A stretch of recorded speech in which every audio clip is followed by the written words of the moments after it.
money back to 2009. My entire life in the back of a brown Buick, family road trips, and T-Pain singing about buying me a drink. You see, those adventures to my parents were all about exposure, because to them, that was the seat of knowledge. Now that we're in 2025 and Olivia Dean is telling me about the men I need as we cross into Harvard territory, I can only tell you, welcome to Boston.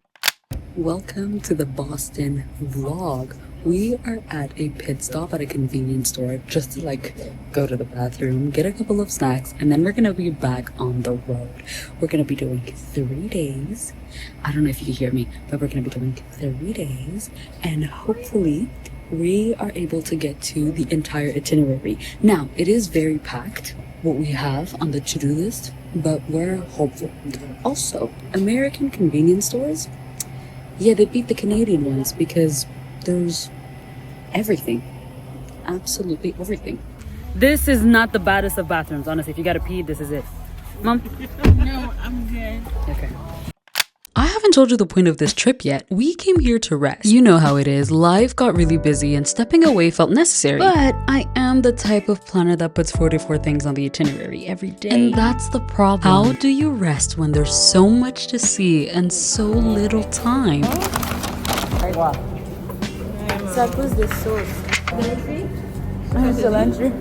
Okay. Ready? So you can. We don't see the tacos. Okay. Thank you.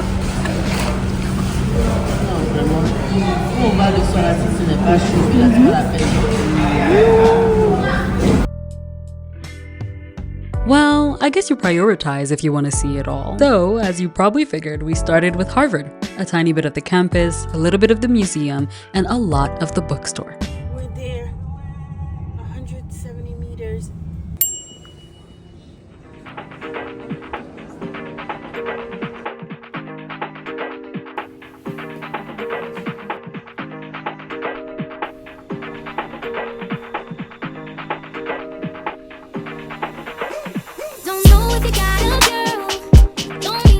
Funnily enough, we were given a physical map to get to the Harvard gift shop. And so we are the blue, and we are hoping to get to the, no one. We're the blue. Yeah. And then we're trying to get to the corner here. That's where we're trying to go. Not bad. So, yeah. All right, we're on our way now.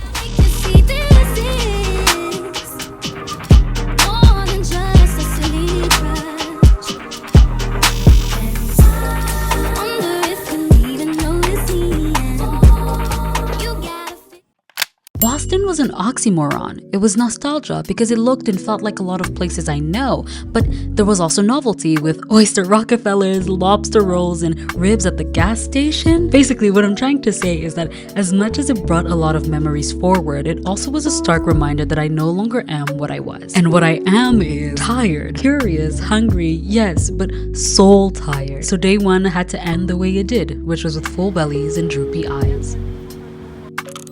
Rise and shine! We're super excited. I don't know why I can't speak in these vlogs. Good morning from Boston. This is day 2. Today on the agenda, we are going to be hitting some cafes and bookstores. We're going to do a little bit of shopping. We're also going to visit some monuments, so the public library and things of that nature.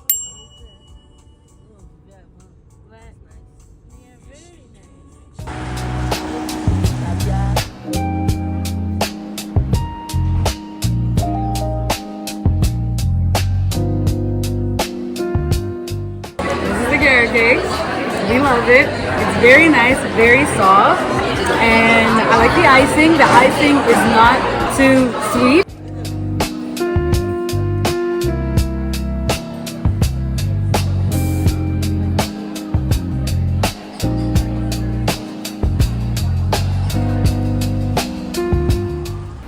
So the family and I just finished a little lunch situation at Elephantine. Here's my bone. And now we're about to go to Beacons Hill bookstore and cafe because it is a very popular spot and I want to buy a book from all of the cute spots I visit. So that's that. I'm just waiting to cross the street, to be honest. I'm gonna cross. Fuck. There's a car. I can't run. Okay, that was good. I'm fine. I survived. So that's that now. So now we're getting to the car. My tote bag is falling. I'm getting overstimulated by the second bye. Wanderlust. It's a word of German origin that refers to an innate and deep longing for roaming and discovery.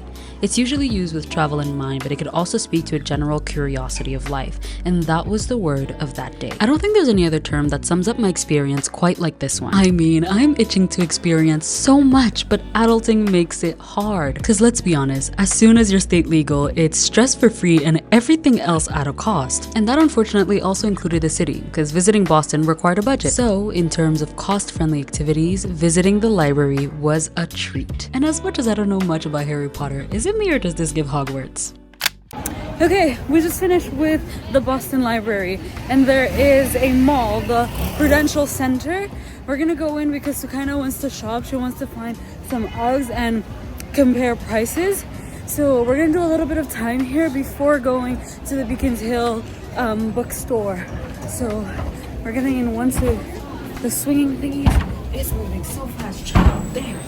Okay, well, why are we in the way? Okay, where's the grandma? There she is. Hi. Okay, we're gonna go find her Uggs and then be back. I'll try to find some footage. I don't know how coherent all of this is. I don't know if you can even hear me for real, but we're trying our best, and overall having a good time, especially since the weather is really good. So yeah, see you later, and I'll show you snippets of the shops we do.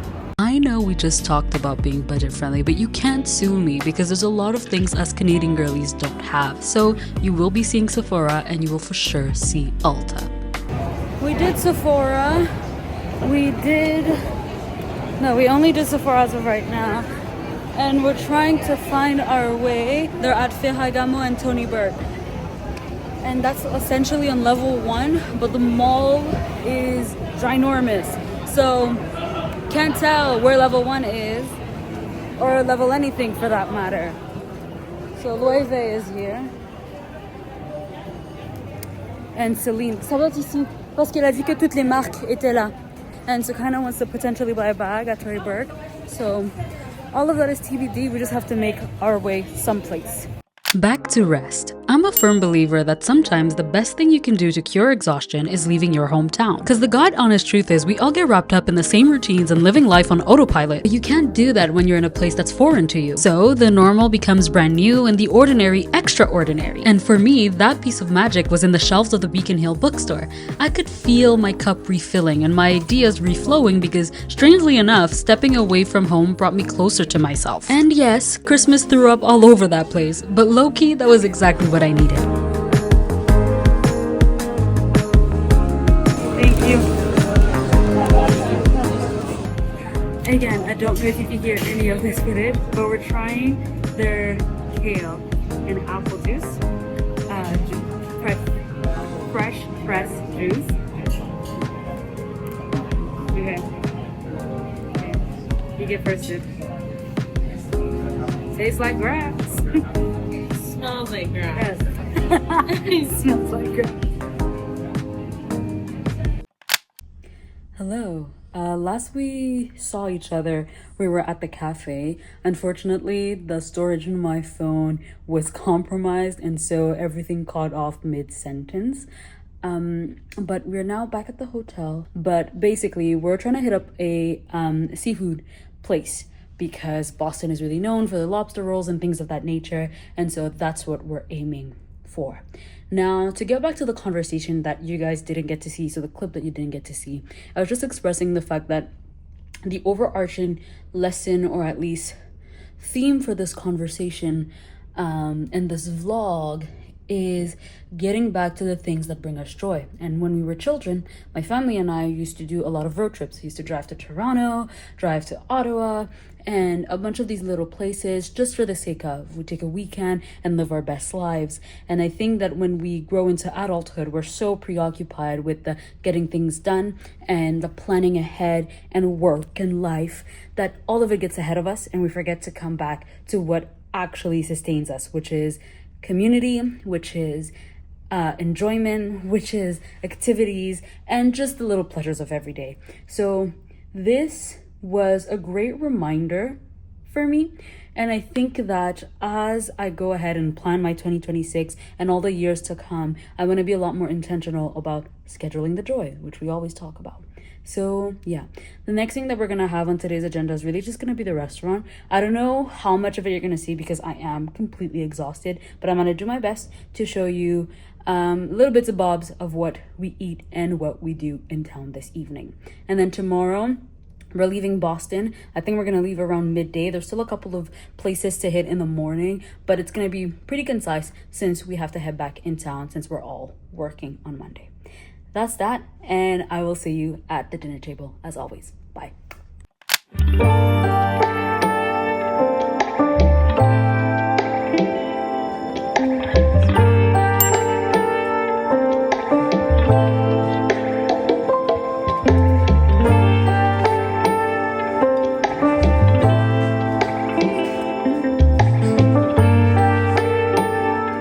Now we're just tired and sleepy. And so we're gonna get to the car so that we can do our very last stop, which at first I said was going to be the food, but now all of a sudden we have to go shopping. So, yep, that's something we are now going to do.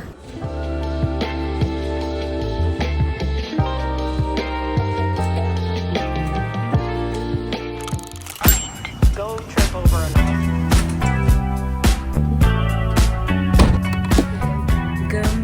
Good morning. This is the last day in Boston, and sister and I are getting ready to go to Target.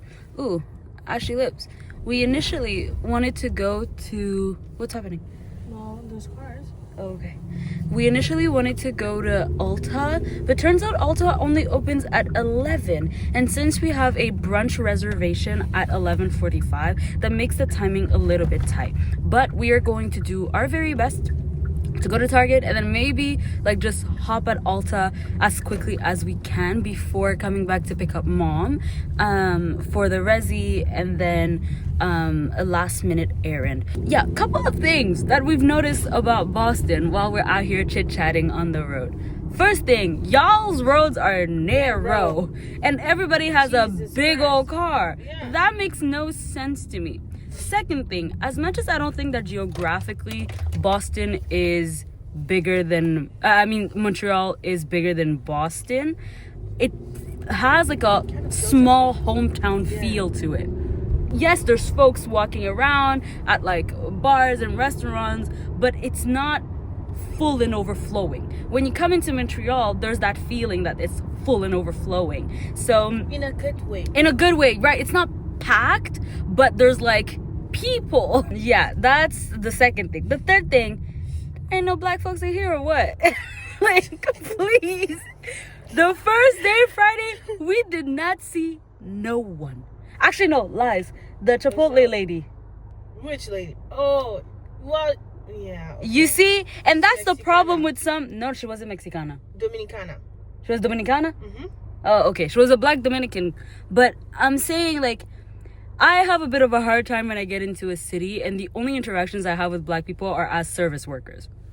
Clock it! The first day, Friday, the only people we interacted with that were black were all service workers. The Chipotle lady and the front of house at the hotel. Yesterday during the day when we were downtown, there was a group of black students. Yes, we saw a group of black students, and we were so excited because that was the biggest group of black folks we'd seen. Yeah. 48 hours! That's a bit crazy to me. Sukaina wants to kill us. What the fuck is going on? But everything in the back is moving because you turn too quick. Oh, cemetery. And then dinner was at the oyster bar, and the seafood was so incredibly fresh. I had a lobster roll. My first lobster roll. Cut the show. It was really good. Me out! It was really good. We're crossing, we're running because it's already 11:11 and we've got to hurry up. So yeah, we're gonna be trying to find like some Fenty hair and Fenty skin stuff at Ulta. I'm gonna be looking for a lip mask and my sister's gonna be looking in general. So yeah, okay, let's get into Ulta. Trip over another.